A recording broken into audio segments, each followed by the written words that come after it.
Okay, here's a classic example of a purpose-planted hedge privacy screen between two cottages. This is in the shoreline jurisdiction, but it could as easily be in a critical areas buffer. The hedge right now, it's probably been in the ground 10 years.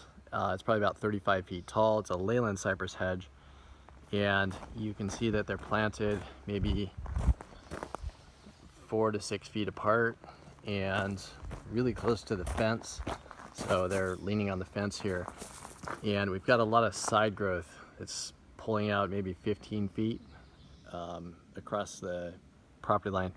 This heavy, thick growth up here is shading out the lower branches down in this area, and so now we're starting to see the cottage through the across the property line there. What we need to do is actually trim these hedges, Leyland cypress especially, into an A shape, so it's wider at the bottom, narrower at the top.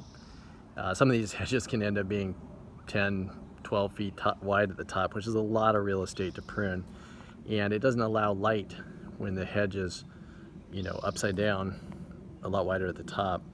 What we need is this A shape.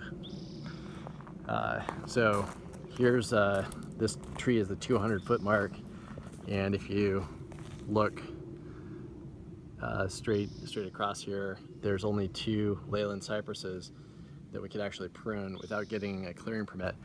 And in this case, we'd have to, if there was a bluff out front, and this was the last 25 feet of this, we wouldn't be able to trim without a geotechnical engineering report and a clearing permit, which is seems a little overkill. On this hedge, what we need to do is be able to bring it down maybe to about 15, 18 feet and just maintain it at that level and trim it probably every 2 years,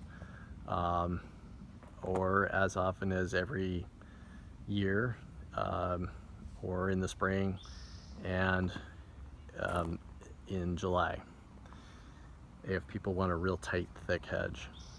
So this is something that ultimately should be able to be done by tree guys or landscapers or the homeowner, and shouldn't require a clearing permit at all. This is a purpose planted hedge.